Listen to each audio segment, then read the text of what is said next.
Recording in progress. கர்த்தராகிய இயேசு கிறிஸ்துவின் நாமத்தினால வார்த்தை வெளிச்சத்தின் நேரத்திலே உங்களை நான் வாழ்த்தி வரவேற்கிறேன் ஐயா. எடுத்து வாருங்கள், வெளிச்சத்தை காண ஆவலாயிருக்கிறோம். ஆமேன் ஆமேன். ஜெபம் செய்வோம். அன்பான பரலோக தகப்பனே, மீண்டும் இந்த நித்திய வெளிச்ச நேரத்திலே வருகிற என்னை ஆசீர்வதியும். இந்த செய்தியை என்னை மறத்து நீர் பேசும். பரிசுத்த ஆவியானவரே, உமது பிரசன்னம் எங்களோடு இருக்கட்டும்.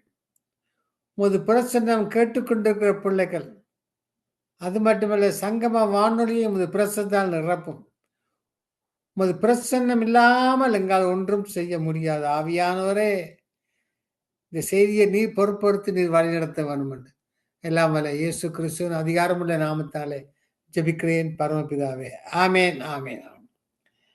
உதவி செய்பவர். இன்றைய செய்தியின் தலைப்பு உதவி செய்பவர்.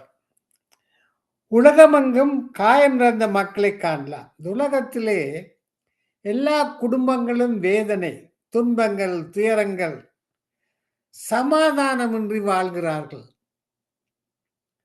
உள்ளத்திலே காயங்கள், ஆழமான காயங்கள், வேதனை நிறைந்த காயங்கள். இப்படியாக இந்த உலகத்திலே உள்ள மக்கள் படுகிற வேதனை கொஞ்சம் நிஜமில்லை. வெளிப்பார்வைக்கு அழகாக இருக்கிறார்கள். பெரிய அழகான வீடு, விலையுறந்த வாகனம், அது மட்டுமில்ல வீட்டுக்கு முன்னாலே 2-3 பெரிய நாய்கள் எல்லாம் இருந்தும் அந்த வீட்டுக்குள்ளே சமாதானம் இல்லை. காரணம் என்ன? இவ்வளவு செல்வம் இருந்தும் அந்த குடும்பத்துக்குள்ளே பிள்ளைகள் இல்லை. ஆனால் நம் அருமை ஆண்டவரோ காயங்களை ஆற்றுகிற தேவன். காயப்பட்ட உள்ளங்களை தொட்டு மனதுருகி அவர் அருகே வந்து காயங்களை எல்லாம் கட்டுகிற குணமாக்க ஒரே ஒரு தெய்வம் தான் எங்களை காயங்களை ஆற்றுகிறது. எல்லா தெய்வங்கள் இருக்கின்றன. இந்தியாவில் 236 தெய்வங்கள், 246 பாஷைகள். எப்படி இருந்தாலும் இந்த உலகத்திலே இருப்பவர் ஒரே ஒரு தெய்வம். அவர் தான் எங்களுக்கு சமாதானத்தை கொடுக்க முடியும், எங்கள் ஆறுதலை கொடுக்க முடியும், காயங்களை கட்ட முடியும்.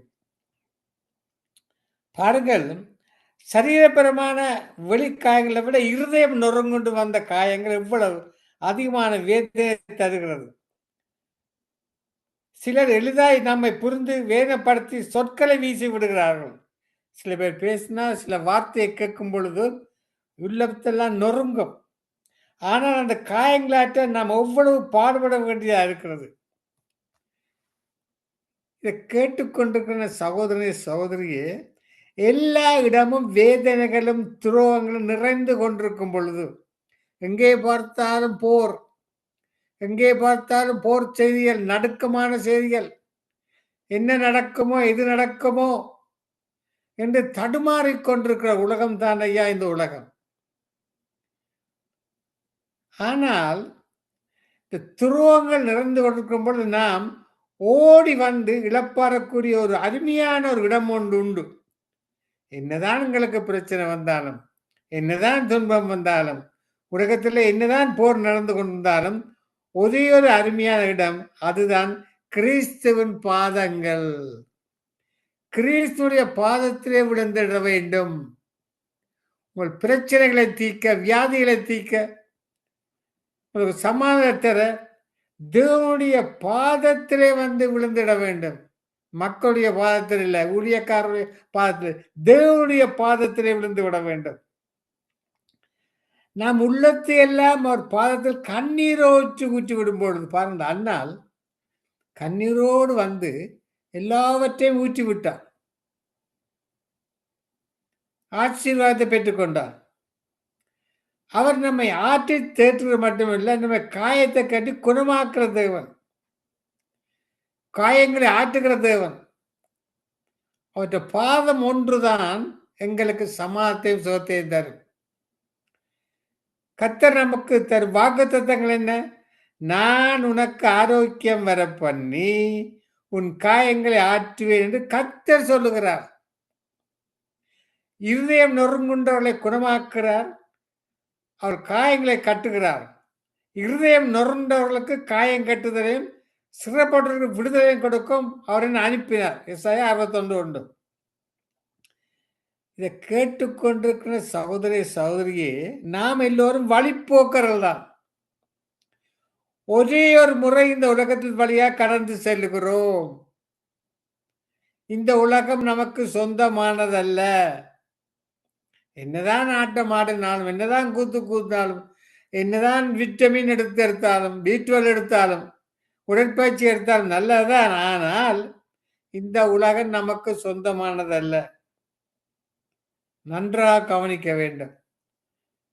சில பேர் இந்த உலகத்துக்காகவே பாடுபடுகிறார்கள். வீடுகளை கட்டுறார்கள், பெரிய விலையுறந்த வாகனத்தை வாங்கி கராச்சியில் வாகனம் நிற்குது என்றால் வெளியில போய் கேஸ் விலை கூட. காரோட இல்லாதையா, பஸ்ஸில் போகிறார்கள், ஃப்ளாஸ்கை கை ஏற்றி கொண்டு ஓடுறார்கள் பஸ்ஸில். காரில் 10 நிமிஷத்துக்கு முதல் காரில் ஏறி குசாலா ஆஃபீஸில் இறங்கினவர்கள் எல்லாம் இப்போ விடிய 5 மணிக்கு வரம்பி பஸ் ஸ்டாண்டுக்கு ஓடுகிறார்கள். காரணம் என்ன? உங்களுக்கு தெரியும் நடக்கிற காரியங்கள். தாயின் வயிற்றை நான் உற்பத்தி ஆகிற உண்மை. தாயின் வயிறு நமக்கு சொந்தமானது இல்லை. அம்மாதான், பெற்ற அம்மாதான். அந்த வயிறு எனக்கு சொந்தமானதல்ல. தாயின் வயிற்றிலே 10 மாதங்கள் ஒரு வழிபோக்கு வாழ்ந்து தாயின் வயிற்றை விட்டு இந்த உலகத்துக்கு வருகிறோம். வந்து விட்டோம் இந்த உலகத்துக்கு. இந்த உலகத்திலும் நாம் வழிபோக்கர் போல ஜீவிக்கிறோம். கொஞ்ச நாள் வாழ்க்கை தான், கொஞ்ச நாள் தானே அந்த உலகத்தை. பிறக்கைக்கும் அழுகுது, மண்டையை போடைக்கும் அழுகுது. கொஞ்ச காலம்தான். 70 வருஷமோ அல்லது 80 வருஷமோ தெரியாது. இப்போ விஞ்ஞானிகள் ஆராய்ச்சியோர் சொல்றார், இந்த கனடா தேசத்திலே 55 வயதாக இருக்கின்ற ஒரு பெரிய பெரிய கிரேட்டா. எப்படி என்னங்க இலங்கையில நாங்கள் பாருங்கோ, இலங்கையில நடந்தா வேர்க்கும், கிணத்துல தண்ணி அள்ளியக்க வேர்க்கும், உறவு ஊற்றுவோம் என்ன, உடம்புலாம் ஃபிட்டாக இருக்கும் என்ன. அது இல்லை அங்கே அந்த கீரை வகையெல்லாம் சாப்பிடும், குரக்கன் புட்டு, ஆட்டா மாப்பு, அந்த புட்டெல்லாம் சத்துள்ள புட்டை சாப்பிட்டா வருத்தம் வராது. இங்கே வந்து எல்லாம் சுட வச்சு சாப்பிட்றோம் என்ன. என்ன சுட வச்சு இல்லை, ஒரு நமக்கு தேவையான சாப்பாட்டை ஃப்ரிட்ஜில் வச்சுட்டு அந்தந்த நாளைக்கு எடுத்து சுட வச்சு சாப்பிட்றோம். இலங்கை இந்தியாவில் சுட சுட சாப்பிட்றாரு. உங்களை விளங்காது.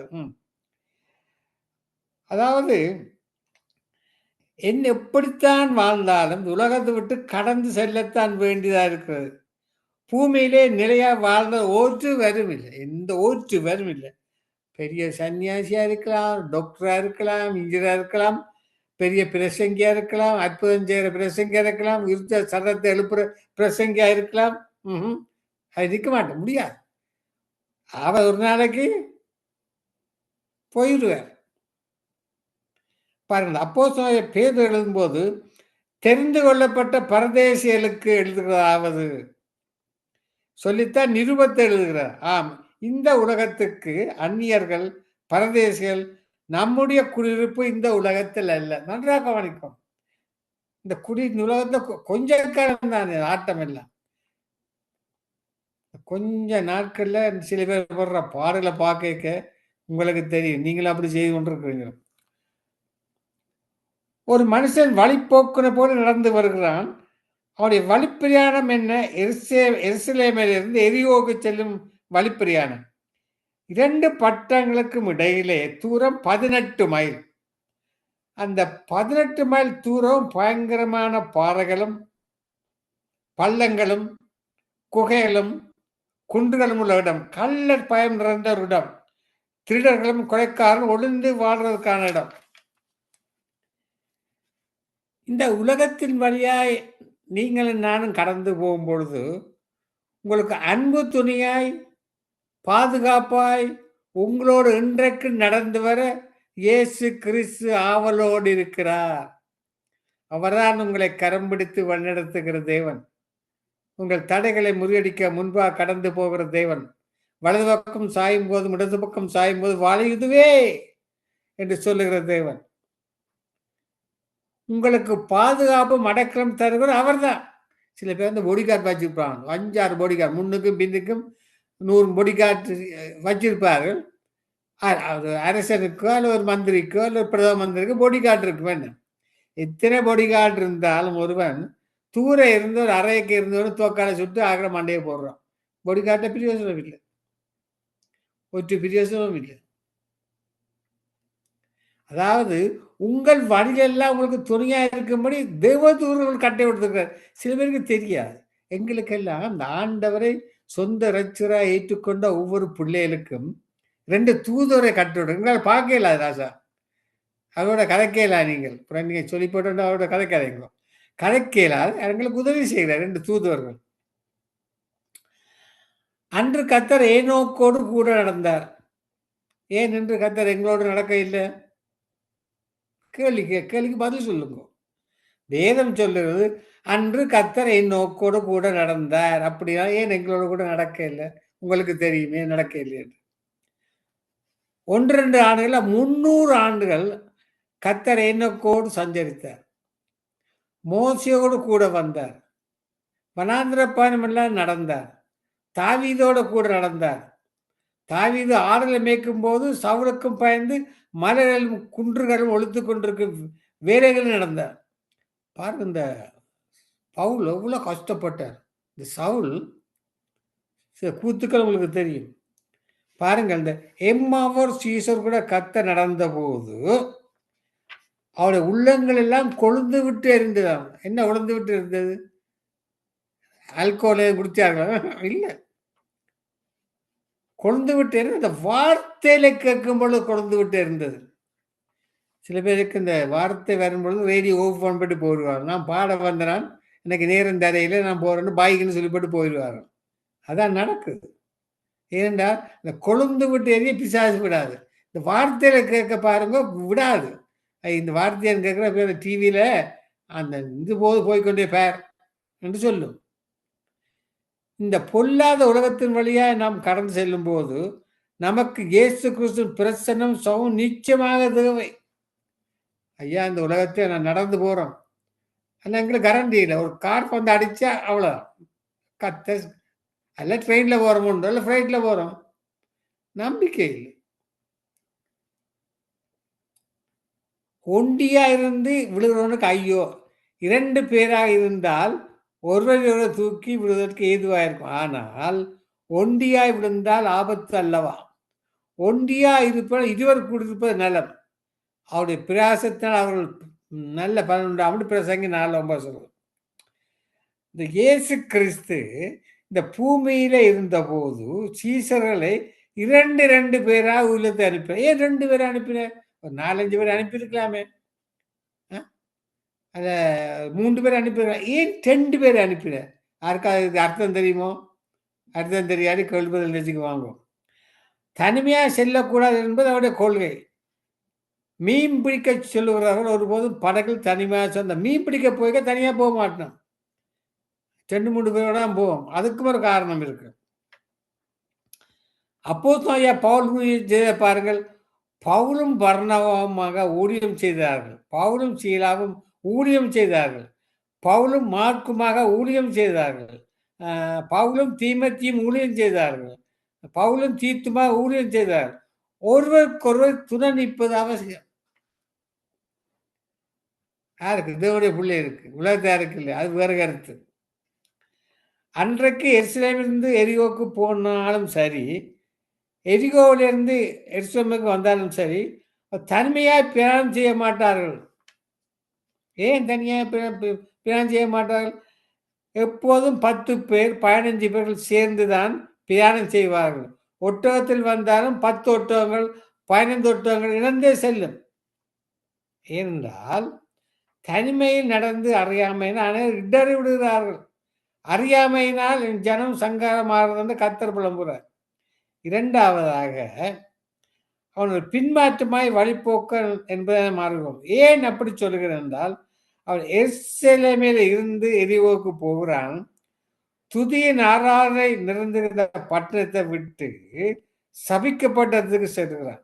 நன்றாக கவனிக்க வேண்டும். அதாவது ஒரு வழிபோக்கன் எருசலேமில் இருந்து, எருசலேம் வந்து ஆசீர்வதிக்கப்பட்ட நாடு, எரிகோவுக்கு போறான். எரிகோ சபிக்கப்பட்ட நாடு. அப்ப துதியின் ஆராதனை இருந்த பட்டணத்தை விட்டு சபிக்கப்பட்ட இடத்துக்கு செல்கிறார். தேவ ஆலயம் இருக்கிற பட்டணத்தை விட்டு ஆலயம் இல்லாத சமாரியாவுக்கு போகிறான்.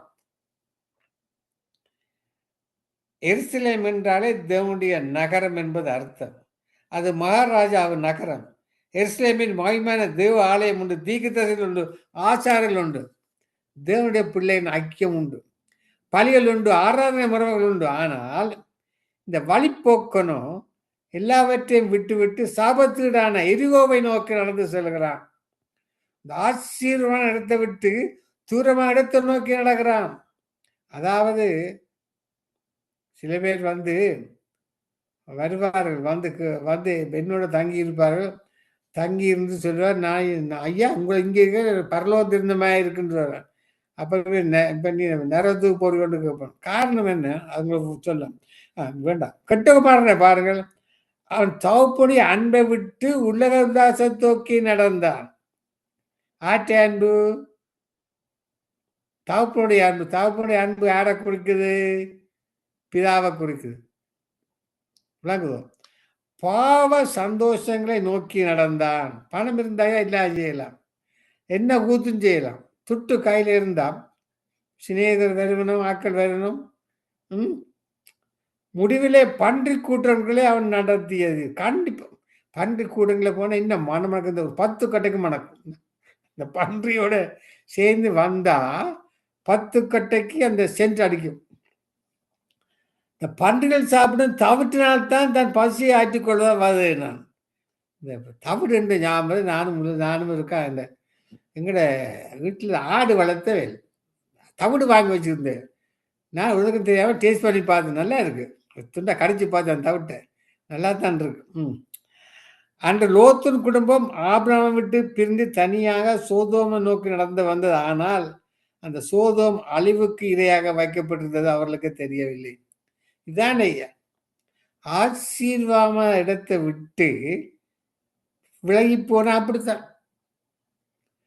சபைக்கு நாங்கள் கண்டிப்பாக ஒவ்வொரு ஞாயிற்றுக்கிழமையிலும் சபைக்கு போகாமல் நீங்கள் பணத்துக்காகவோ அல்ல கெட்டு கொடுத்ததுக்காகவோ அல்ல கல்யாண வீட்டுக்காகவோ நீங்கள் நடந்து சென்றால் சாபம், சத்துரு பிடிச்சிடும்.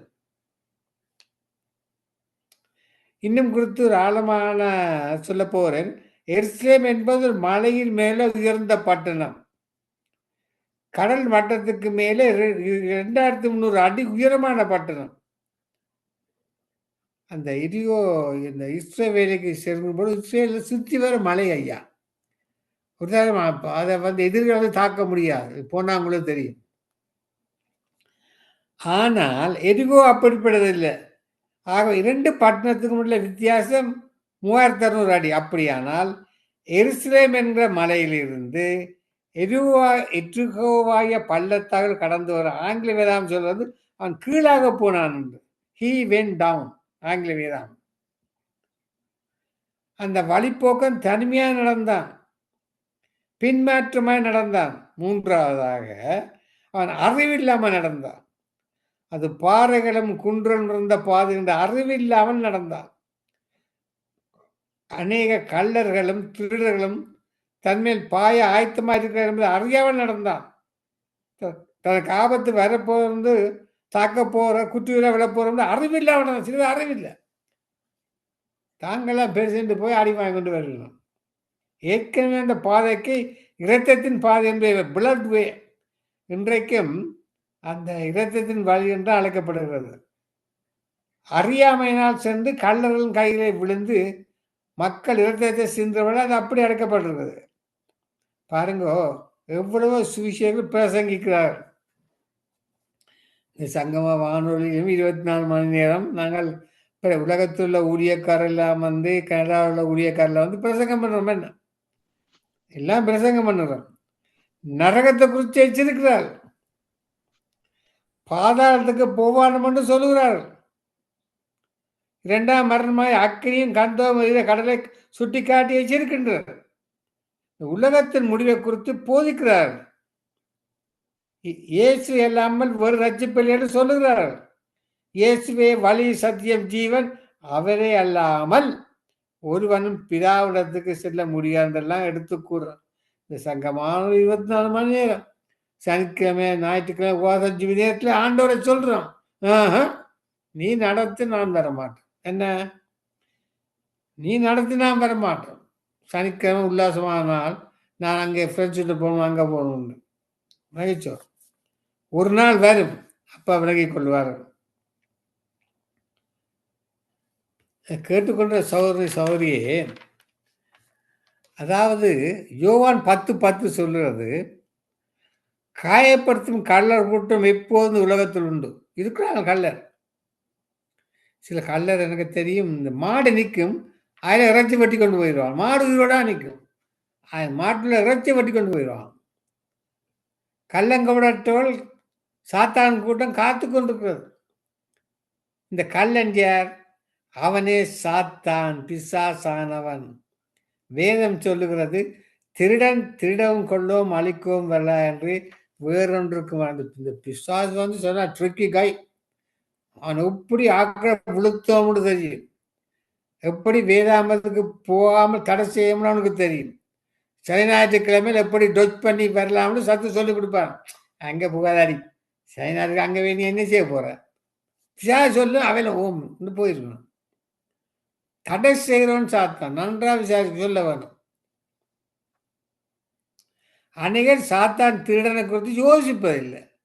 சில பேருக்கு எப்படித்தான் சொன்னாலும், ஐயா நரகம் ஒன்று இருக்கு ஐயா, ஆண்டவர் சொந்த ரச்சனை ஏற்றுக்கொள்ள ஐயா. நீ சொல்றதை சொல்லடா, நான் செய்யறத நான் செய்வேன். விட்டுருவான், கையை விட்டுருவான். அக்னியில் எரியேக்கான் தெரியும், அக்னியில் எரியேக்கான். ஐயோ, இந்த சங்கம வானொலியிலே சனி ஞாயிறு துதி ஆராதனைக்கு நான் போகலையே, நெருப்பில் எரிகிறேனே, நித்திய வச்சத்தை நான் கேட்கவில்லையே, நெருப்பில் கதறுவேன். கண்டிப்பாக தப்ப மாட்டேன், தப்ப முடியாது. தேவதூரில் இருப்பது எவ்வளவு உண்மை, அவ்வளவு பிசாசும் கூட்டங்கள் குசாசும் கூட்டங்கள் இருக்கு ஐயா. சபைக்குள்ளதான் கூட இருக்கும். சபையில உலக பெரிய சில பேர் சபையில வந்து இந்த ஆடுறாங்க, ட்ரம் எல்லாம் அடிப்பாங்க, ட்ரம் அடிச்சு அது அடிக்கலாம் இதுவெடுத்து ஆடுவார்கள். ட்ரம் நின்றோடனே வாஷ்ரூமுக்கெல்லாம் வெளியே போயிடுவாங்க. இன்றைக்கு நம்மை சூழ அநேக கொடிய மனித சீற்றங்களை பார்க்கிறோம். சாத்தான் ஒரு கிறிஸ்தவனை தாக்கும் போது முதல் அவன் உரிய முயற்சிப்பது இறைச்சிப்பவன். அந்த கிறிஸ்தவனை ஏற்று அந்த இறைச்சி பண்ற வஸ்திரத்தை தான் நான் உரி எடுப்பேன். அவனுக்கு தெரியும், கட்டிடுவான். நீதியின் சார்பாக எடுக்க பிரியப்படுவான். துதியினுடைய இருந்து கொள்ள முயற்சிக்கிறான். சித்திர பரிசுத்தவான் நீதியை அவமாக்க பிரியப்படுகிறான். வெண் வஸ்திரங்களை அசுத்தப்படுத்தான் கத்திர திட்டம். பெரிய நீங்க தப்ப மாட்டீங்க, கவனமா இருக்க வேண்டும். பைபிளை சாத்தான் இருந்தாலும் தெரியும் சாத்தானுக்கு, இவர் பைபிளை கொண்டு வர, ஆனா இவருக்குள்ள விஷயம் கொண்டு வரல அவனுக்கு தெரியும். பிசாசுக்கு தெரியும், ஊழியக்காரருக்கு தெரியாது, பிசாசுக்கு தெரியும். கர்த்தர் ஏதாமாவரை ஏதோ தோட்டத்தில் வைத்த போது இதோடைய மகிமையை வஸ்திரமா அவர் மூடிக்கொண்டது என்ன. ஆனால் பாவம் செய்த போது அவர்கள் அறியாமலே சாத்தான் அந்த மகிமையின் வஸ்திரத்தை உரிந்து கொண்டான். நிர்வாணியா நிற்கிறான். நான் யோசிச்சேன், இப்ப இந்த உலகத்துல ஆண்டவர் அறியாத நிர்வாணம் மரணம் அநேகர் பேர் நிர்வாணமாக தெரியணும். என்னுடைய கற்பனை கடுமையாக யோசிக்காங்க. ஆகவே அவர் நிர்வாணிகளாக காணப்பட்டார். இன்று கூட இந்த ஃபுட்பால் மேட்ச் நடக்க நிர்வாணியா மனுஷியல் ஓடுறாள், பார்த்துருப்பீங்க. காலம் கெட்டு போச்சு ஐயா. நேரம் கடந்து போதும். தேவ பிள்ளைகளே, ஒருபோதும் சாத்தான் உங்கள் ஆவிக்குரிய வாசல்கள் இருந்து போட விட்டு விடாதேங்கள். உங்கள் உள்ளத்திலே புதிதான ஆவி உள்ளாகி மெய்யான நீதியிலும் பரிசுத்திலும் தேவனுடைய சாயலும் சிருஷ்டிக்கப்பட்ட புதிய மனுஷனை சேர்த்துக்கொள்ளும். இதை கேட்டுக்கொண்ட சகோதரி சகோதரியே, உங்களோட வாழ்க்கையிலே பிரத்யேக துன்பங்கள் வரலாம். இயேசுண்ட பாதத்துகள் வாருங்கள். அதிகாலை வேலையிலே முழங்கால் பட்டு ஜெபியுங்கள், வார்த்தையை வாசியுங்கள், தியானிங்கள், ஆராதிங்கள், துதியுங்கள். உங்களை தாழ்ந்த கொண்டு சங்கம் வாழ்ந்து கொடுங்கள். தாழ்ந்த வச்சு கொண்டிருக்காங்க. தாழ்ந்து உள்ளவங்க சங்கம் வான் நிறுத்தி வச்சு தாழ்ந்த கொடுக்காட்டி ஆண்டவர் தெரியும். இந்த பிசாசை நான் இருக்கிறது அங்க என்னத்துக்கு போற? இங்கால வா. வந்துடணும். ஓகே. கர்த்தர் உதவி செய்வார். எனவே கர்த்தரை நம்பியிருங்கள். என்ன பிரச்சனை, என்ன வேதனை, என்ன வியாதி வந்தாலும் கர்த்தருடைய பாதத்திலே விழுந்துருங்க. விழுந்து கதறுங்க. வார்த்தையை விசாரிங்க, தியானிங்க. ஒரு கட்டுக்கெல்லாம் கட்டளை விடுவார். ஜெபம் பண்ணுவோம். அன்பான பரலோக தகப்பனே சுவாமி, இன்றைய நாளிலே உதவி செய்வோர்ன தலைப்பிலே செய்து கொடுத்தியே. நீர் ஆசீர்வதித்து தந்தீர், கேட்போரையும் ஆசீர்வதித்தீர். அதுக்காக நன்றி. தொடர்ந்து வரும் ஒவ்வொரு நிகழ்ச்சியை நீர் ஆசீர்வதித்து வழிநடத்த உண்டு. எல்லாம் வல்ல இயேசு கிறிஸ்துவின் அதிகாரமுள்ள நாமத்தாலே ஜெபிக்கிறேன் பரமபிதாவே. ஆமென்.